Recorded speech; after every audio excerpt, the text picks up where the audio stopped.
नमस्ते, HNN news आप देख रहे हैं। मैं हूं आपके साथ नीतू गुप्ता। खबरों की शुरुआत करेंगे इस वक्त की अहम खबर के साथ। छत्तीसगढ़ विधानसभा के शीतकालीन सत्र का तीसरा दिन हंगामेदार रहा।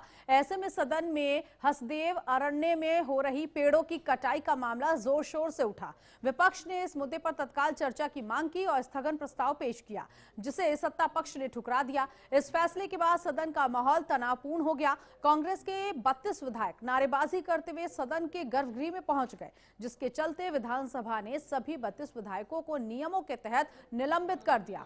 निलंबन के बाद कांग्रेस के सभी सदस्य नारेबाजी करते रहे और सदन से बाहर निकल आए। नेता प्रतिपक्ष डॉक्टर महंत ने आरोप लगाया कि हसदेव, तमनार और बस्तर जैसे क्षेत्रों में पुलिस छावनी बनाकर जबरन जंगलों को काटा जा रहा है। वहीं भूपेश बघेल ने भी सरकार पर जमकर निशाना साधते हुए कहा, प्रदूषण के कारण दिल्ली में फ्लाइट कैंसिल करना पड़ा है। छत्तीसगढ़ इस मामले में समृद्धशाली है, जिसे बिगाड़ने का काम किया जा रहा है। छत्तीसगढ़ को केवल प्रदूषण मिल रहा है, जो पूरे राज्य के लिए त्रासदी होने वाला है। वहीं विपक्ष के अभयारण्य क्षेत्र में खनन को लेकर उठाए गए सवाल पर वन मंत्री केदार कश्यप ने कहा, शायद सरकार वन, वन्य जीव, आदिवासी, पर्यावरण सभी के लिए संवेदनशील है और इनके संरक्षण के लिए लगातार काम किया जा रहा है।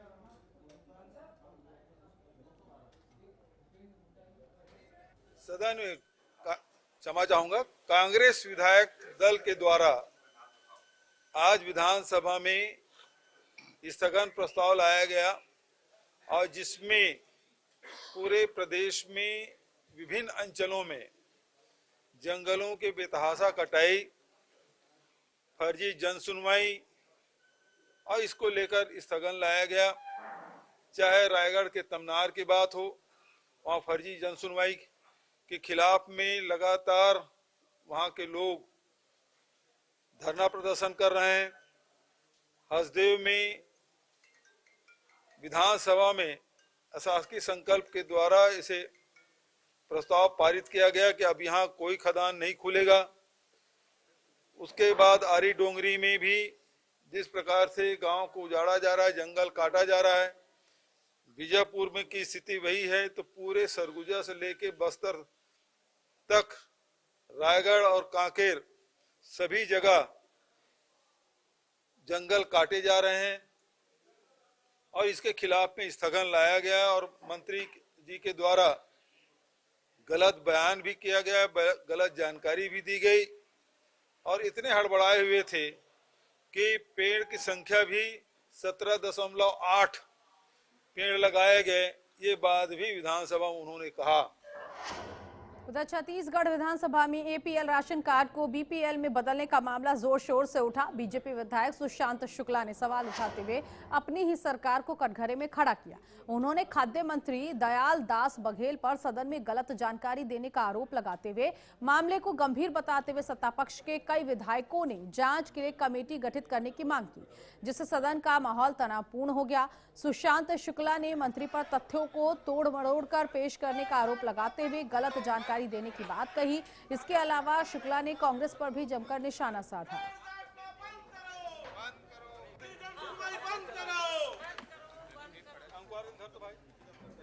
कांस्टेबल भर्ती के संदर्भ में आदरणीय कल्लूरी साहब भी हम सबके साथ हैं। इन्होंने पूरे विषय को, कांस्टेबल की भर्ती की पूरी प्रक्रिया को समूचे प्रदेश में देखा है, संचालित किया है, बड़े ही पारदर्शिता के साथ संचालित किया है। पहले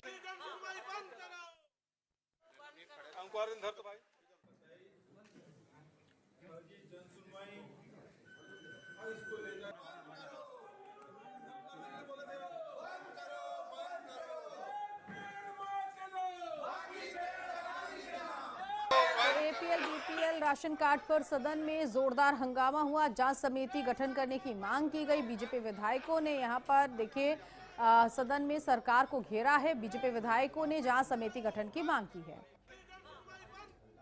पूरा विषय तथ्यगत है।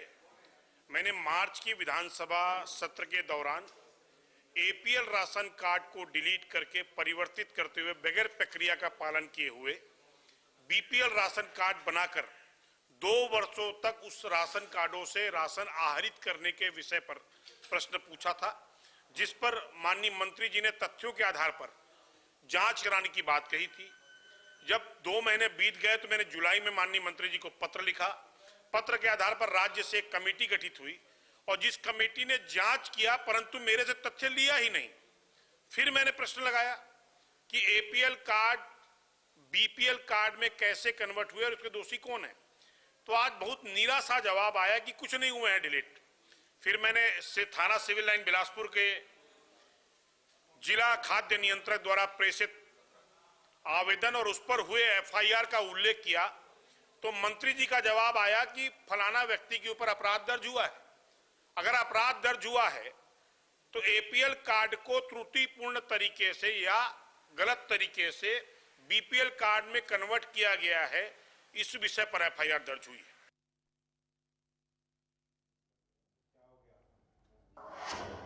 और इसके अलावा शीतकालीन सत्र के तीसरे दिन जगदलपुर स्थित महारानी अस्पताल के निर्माण कार्यों की धीमी प्रगति पर भी चर्चा हुई।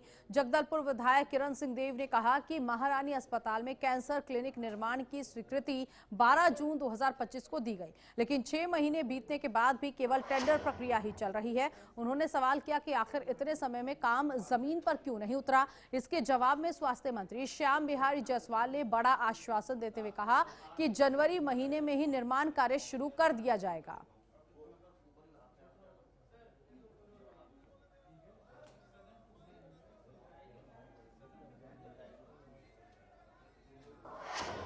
छत्तीसगढ़ विधानसभा के शीतकालीन सत्र के तीसरे दिन प्रश्नकाल में सड़क निर्माण का मुद्दा भी उठा। कांग्रेस विधायक हर्षिता बघेल ने डोंगरगढ़ विधानसभा क्षेत्र की मरम्मत योग्य सड़कों की जानकारी मांगी। इस पर विभागीय मंत्री अरुण साव ने बताया कि 48 सड़कें मरम्मत योग्य हैं। इनमें से 39 सड़कों का टेंडर हो गया है, 4 सड़कें बन गई हैं, 5 सड़कों का काम अभी शुरू नहीं हुआ है।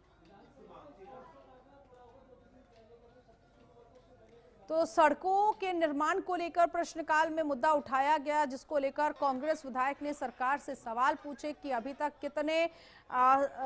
कितनी सड़कें हैं, उनका निर्माण कार्य पूरा हो चुका है। अब ऐसे में प्रश्नकाल में जब ये मसला उठा तो एक एक करके सभी की जानकारी दी गई, कहां पर काम बचा हुआ है, और कहा गया कि 48 सड़कें मरम्मत योग्य हैं। अरुण साव ने इस बात की जानकारी दी जो विभागीय मंत्री हैं, और उन्होंने ये भी कहा कि 39 सड़कों का टेंडर हो चुका है, 4 सड़कें बन गई हैं, 5 सड़कों का काम अभी शुरू नहीं हुआ है। तो प्रश्नकाल में जब सड़क निर्माण का मुद्दा उठाया गया, कांग्रेस विधायकों ने सवाल पूछा सरकार से, तो कांग्रेस विधायकों का सवाल का जवाब सरकार की तरफ से दिया गया।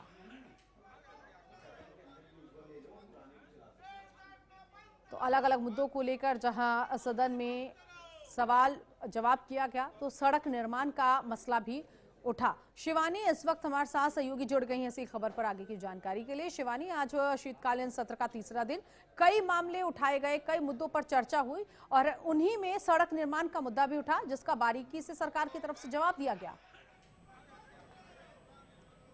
बिल्कुल, आज जो है राशन कार्ड जैसे जो संवेदनशील मुद्दे पर आज विधानसभा में सत्ता पक्ष के भीतर ही सवाल खड़े हो गए हैं। जब बीपीएल और एपीएल राशन कार्ड में कथित गड़बड़ी को लेकर सरकार को अपने ही विधायकों के तीखे सवालों का जो है वो सामना करना पड़ा है, और बीजेपी विधायक सुशांत शुक्ला ने सवाल उठाए हैं कि क्या बीपीएल राशन कार्ड को डिलीट कर वो एपीएल कार्ड बनाए गए हैं, और इस पूरे मामले में जो है वो सरकार की ओर से एफआईआर दर्ज करा दी गई है। सरकार की ओर से ये जवाब देते हुए खाद्य मंत्री दयालदास बघेल ने आरोपों को सिरे से खारिज कर दिया है, और मंत्री ने स्पष्ट कहा है कि बीपीएल और एपीएल राशन कार्ड में कोई भी परिवर्तन नहीं किया गया। उन्होंने ये भी बताया है कि जांच में कुल 19 राशन कार्ड में गड़बड़ी सामने आई थी, जिसमें 4 राशन कार्ड के मामले में कार्रवाई की गई है। ये कार्रवाई जोन क्रमांक 4 के जोन कमिश्नर की अनुशंसा पर की गई है। मंत्री के जवाब से असंतुष्ट विधायक ने कहा कि इस मामले में एफआईआर होने की बात खुद सरकार ने कही है और सदन को गलत जानकारी दी जा रही है। इसके बाद सदन में जो है वो माहौल गर्म होते हुए नजर आया है, और अजय चंद्राकर जो वरिष्ठ विधायक है उन्होंने कहा है कि ये मामला जो है वो गंभीर है, इस पर सदन में कम से कम आधे घंटे की जो है वो विस्तृत चर्चा जो है वो करानी चाहिए। विधायक जो है धर्मेंद्र सिंह ने भी पूरे प्रकरण की जांच विधानसभा समिति या हाई पावर कमेटी के लिए जो है वो कराने की मांग की है। बिल्कुल शिवानी, इसका मतलब जो 2 दिन शीतकालीन सत्र चला जिसमें काफी ज्यादा हंगामा देखने को मिला, आज शीतकालीन सत्र का तीसरा दिन मिला जुला रहा, हम मान सकते हैं?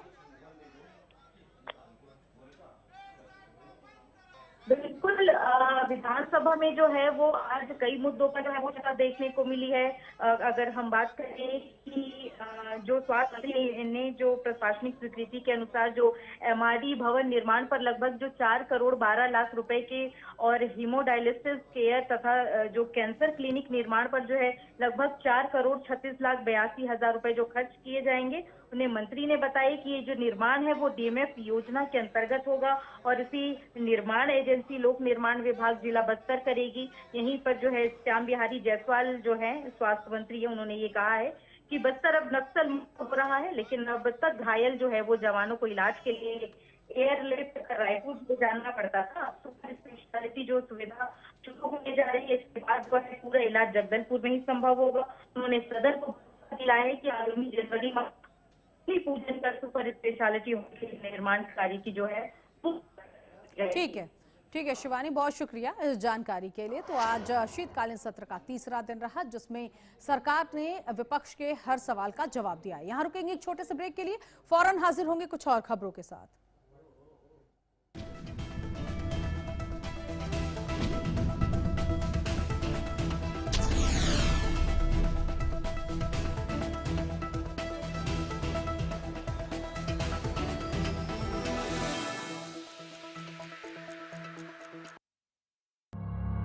जब हर तरफ खबरों का शोर हो,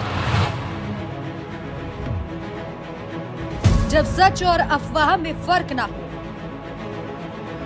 तब एक चैनल उठता है सवालों की रोशनी लेकर, आपके हित की आवाज बनकर। एचएनएन न्यूज, जुनून सच दिखाने का। क्या आप जिम जाते हैं, कसरत करते हैं, फिर भी आपकी सेहत नहीं बनती? काजू बादाम किशमिश मेवे प्रोटीन के डिब्बे खाते हैं फिर भी कुछ असर नहीं होता? तो इसका मतलब है आपका पाचन तंत्र खराब है। और जब तक के पाचन तंत्र दुरुस्त नहीं होगा, आप जितना मर्जी अच्छे से अच्छा खा लो, आपकी सेहत नहीं बन सकती। इसलिए हमारी संस्था सन्यासी आयुर्वेदा ने एक ऐसी दवा का निर्माण किया है जो कि आपके लिवर, आपके पाचन तंत्र को दुरुस्त करने का काम करती है, ताकि आप जो भी खाएं उसका पूरे का पूरा निचोड़ आपके शरीर को लगे, आपकी भूख बढ़े, खाया पिया सही से लगे, नया खून बने, हड्डियों में जान आए, वजन बढ़े और आप मोटे तगड़े खूबसूरत पर्सनैलिटी के मालिक बन जाएं। सिर्फ 655 रुपए की पूरे 1 महीने की दवा होती है और आप इसे घर बैठे 011-45454545 पर फोन करके दवा मंगवा सकते हैं।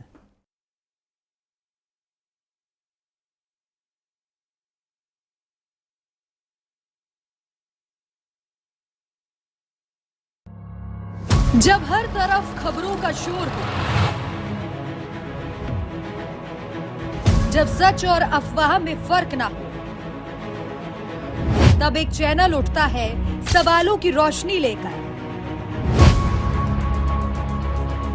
आपके हित की आवाज बनकर। एचएनएन न्यूज, जुनून सच दिखाने का।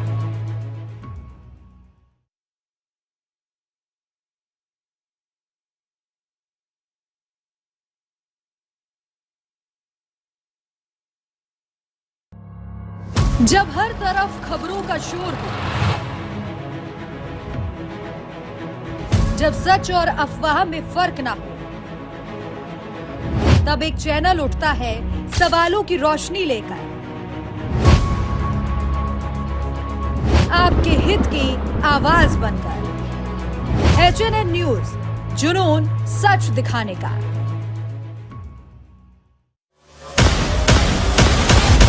देश का दिल, राजनीति का केंद्र और खबरों का सबसे बड़ा मैदान। कानून व्यवस्था हो या चुनावी हलचल,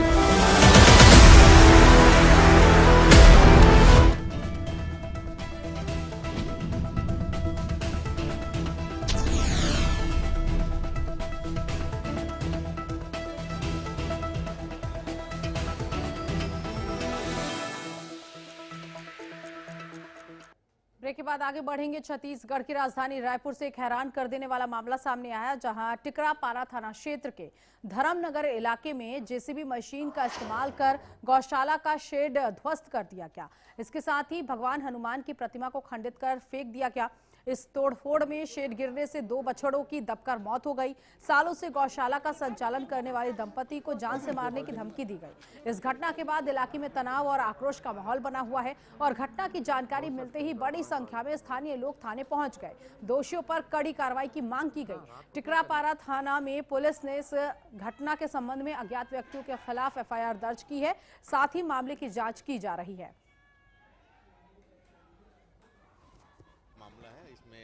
मोहल्लेवासी आए हैं, उनका ये आरोप है कि जो वहाँ पे गौशाला संचालित था उसको तोड़ा गया है और एक चबूतरा जिसपे हनुमान जी की मूर्ति की स्थापना होनी थी, मूर्ति को भी क्षतिग्रस्त किया गया है। इसमें एफआईआर लिया जा रहा है और एक आरोपी अपने पहुंच में है।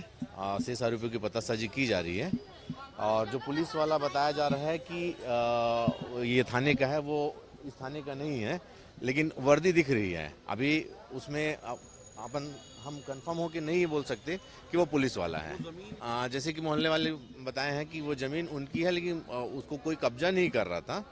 वहाँ पे हनुमान जी की मूर्ति किनारे में रखी जा रही थी, जो उनका जगह नहीं है।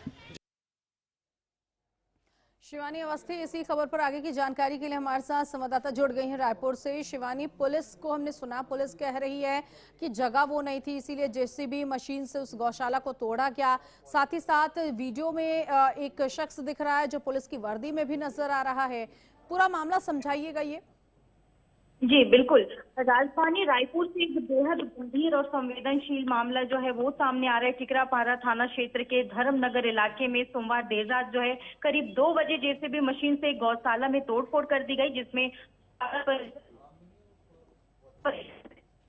हनुमान की मूर्ति को है वो खंडित कर दिया गया और इस घटने से न केवल धार्मिक भावनाओं को ठेस पहुंची है, बल्कि गौशाला को भी भारी नुकसान हुआ है और जेसीबी की टक्कर से जो है वो गौशाला का शेड गिर गया है, जिसके नीचे दबकर 2 बछड़ों की मौके पर ही दर्दनाक मौत हो गई। और बताया जा रहा है कि ये गौशाला पिछले 32 वर्षों से एक दंपति द्वारा संचालित की जा रही है, जिनका आरोप है कि घटना से पहले उन्हें जान से मारने की धमकी और उनकी बेटियों के अपहरण की भी धमकी दी गई थी। इस घटना की जानकारी मिलते ही इलाके में तनाव का माहौल जो है वो बन गया और बड़ी संख्या में जो है स्थानीय लोग आक्रोश होकर जो है वो परिवार बता पाया कौन लोग थे? क्या परिवार उनको पहचानता था?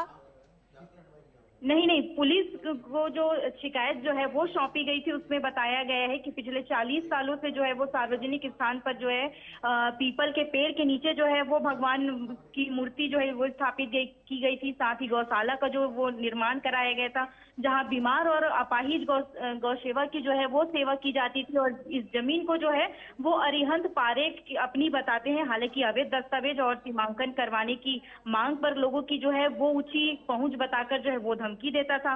मामले में पहले भी जो है वो अधिकारी राजस्व की शिकायत पर 5 साल तक वो शांत भी रहा। हालांकि अब फिर भी धमकी देने जो है वो लगातार शुरू हो गई है।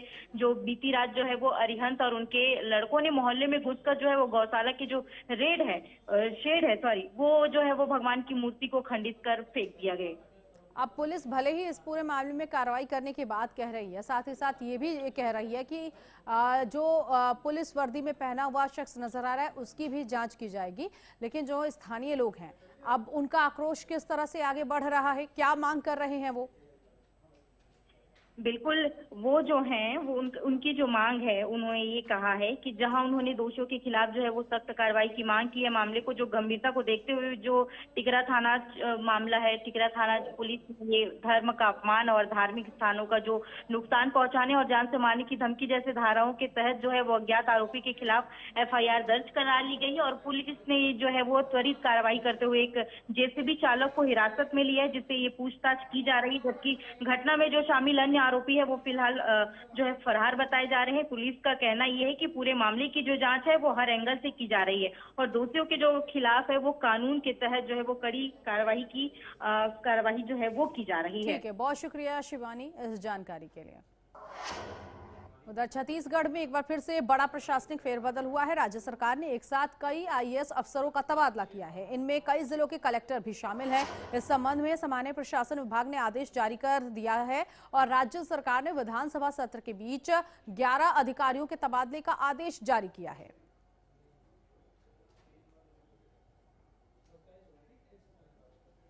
तो 11 आईएएस अधिकारियों के प्रभार बदले गए हैं। एक बार फिर से ये राज्य सरकार की तरफ से तबादला किया गया। छत्तीसगढ़ में प्रशासनिक फेरबदल देखने को मिला है, जिसमें 11 आईएएस ऑफिसर्स जिनकी जिम्मेदारियां बदल दी गई, विभाग बदल दिया गया है, उनके ट्रांसफर का आदेश राज्य सरकार की तरफ से जारी किया गया। शुभम वर्मा स्टेट हेड इस वक्त हमारे साथ जुड़ गए हैं इसी खबर पर आगे की जानकारी के लिए। शुभम, जो 11 आईएएस अधिकारियों का ट्रांसफर हुआ है, इसके पीछे की जानकारी बताइएगा। क्या कोई बड़ा नाम भी सामने है जिसका ट्रांसफर हुआ और विभाग बदला गया? जी, छत्तीसगढ़ में 11 आईएएस ट्रांसफर। एक तरफ विधानसभा सत्र चल रहा है, वहीं एक साथ 11 आईएएस ट्रांसफर होना बहुत बड़ी बात है। इसमें मुख्य रूप से एक अधिकारी है आईएएस भास्कर विलास, जो 2011 के बेस पे हैं। उसका अभी मुख्य निर्वाचन अधिकारी के रूप में उसको बनाया गया है, जिसका भारत निर्वाचन आयोग से उसका अनुमति भी मिल गई है। बिल्कुल शुभम, और दूसरी तरफ अभी हाल फिलहाल में ही कुछ ऑफिसर्स के तबादले किए गए और अब एक बार फिर से ये खबर सामने आ रही है कि 11 आईएएस ऑफिसर्स के तबादले हुए हैं। तो ये जो प्रशासनिक सर्जरी है ये जो की जा रही है छत्तीसगढ़ में, इसके पीछे की कोई मुख्य वजह सामने आ रही है कि बैक टू बैक इतना फेरबदल देखा गया? जी नहीं, ये सभी 2 साल 1.5 साल 2 साल से जमे हुए थे। सबसे बड़ी इसमें ये है कि जो कोरबा कलेक्टर थे अजीत बंसर, इसके लिए ननकीराम कंवर है, पूर्व गृह मंत्री, वरिष्ठ भाजपा नेता है। उसने इसके खिलाफ बहुत धरना प्रदर्शन किया था। राजभवन के पास माहौल घिरे थे, खुद ही इसके ऊपर करप्शन का क्या मतलब आरोप था। इसका कोरबा जिले से हटाना ये सबसे बहुत बड़ी बात है। बिल्कुल, और बताया ये भी जा रहा है कि छत्तीसगढ़ में जिस तरह से जो बड़े नक्सली हैं उनका खात्मा अभी हाल फिलहाल में हुआ, उसके बाद गृह मंत्री अमित शाह का भी दौरा छत्तीसगढ़ में हुआ और फिर उसके बाद ये आईएएस ऑफिसर्स के ट्रांसफर हुए हैं। इसका मतलब कानून व्यवस्था और ज्यादा सख्त करने की यहाँ पर प्रशासनिक कोशिश की जा रही है। बहुत शुक्रिया शुभम इस जानकारी के लिए। धन्यवाद। छत्तीसगढ़ में पुलिस आरक्षक भर्ती की परीक्षा के परिणाम को लेकर कई सवाल खड़े हो रहे हैं। इसको लेकर गृह मंत्री विजय शर्मा ने बड़ी जानकारी दी है। विजय शर्मा ने कहा है कि इस बात की मांग की जा रही थी कि जो परीक्षा हुई है उसके परिणाम सही ढंग से नहीं दिखाई दे रहे हैं। इसको लेकर छत्तीसगढ़ पुलिस विभाग ने QR कोड जारी किया है, जहां से परीक्षा देने वाले परीक्षार्थी पूरी जानकारी ले सकते हैं। किसी भी जिले के अभ्यर्थी को कितना नंबर मिला है वो भी आप यहां देख सकते हैं। गृह मंत्री विजय शर्मा ने यह भी कहा कि अगर किसी को किसी तरह की कोई आपत्ति है तो वह हर जिले के एसपी कार्यालय में ग्रीवांस सेल बनाया गया है, जिसमें लोगों की बातें सुनी जा रही हैं। सुनवाई के बाद उसी दिन शाम को उसका उत्तर भी दे दिया जा रहा है।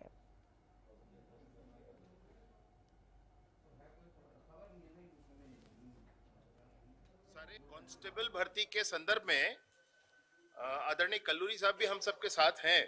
इन्होंने पूरे विषय को, कांस्टेबल की भर्ती की पूरी प्रक्रिया को समूचे प्रदेश में देखा है, संचालित किया है, बड़े ही पारदर्शिता के साथ संचालित किया है। पहली बार ही पुलिस भर्ती की प्रक्रिया में सारे ही नंबर्स जारी किए गए हैं। प्रत्येक जिले में, कल मैंने आपको जो दिखाया था, प्रत्येक जिले में आप कोई भी इस QR कोड को स्कैन करके पुलिस विभाग के इस पेज पर पहुंच जाएगा और इस पेज पर उसको सारे जिलों के लिंक हैं, उन जिलों की साइट्स पर जहां पर उनका रिजल्ट डिक्लेयर हुआ है वहां पर पहुंच जाएगा। वहां पर अपना नंबर और दूसरों का भी नंबर, पहले जो प्रक्रिया थी कि अपना नंबर देख सकते हैं, दूसरों का नहीं देख सकते हैं, तो अपने नंबर के साथ साथ सारे लोगों के नंबर जिनका सिलेक्शन हुआ है, फिजिकल में कितना मिला है, रिटर्न में कितना मिला है, बोनस मार्क्स कितने मिले हैं, वो सब मिल जाएगा।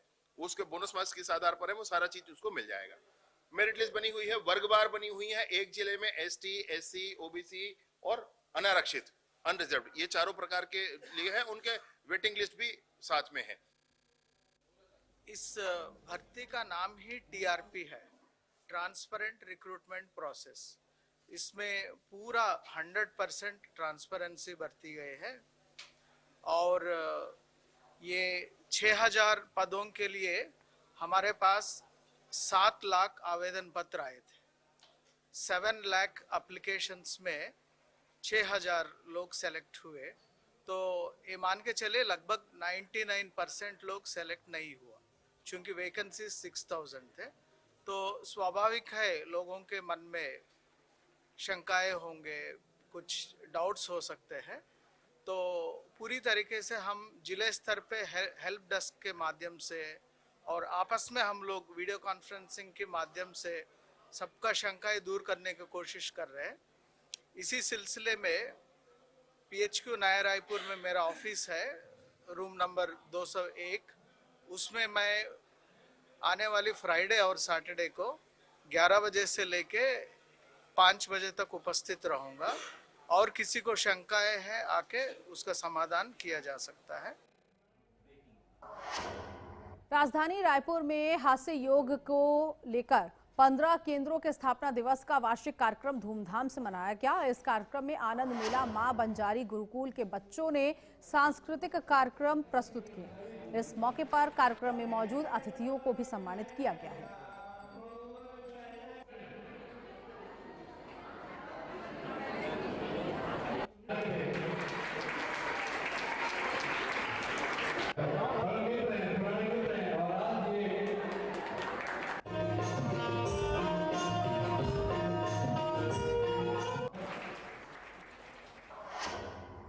और इसी के साथ इस बुलेटिन में अभी के लिए बस इतना ही। नमस्कार।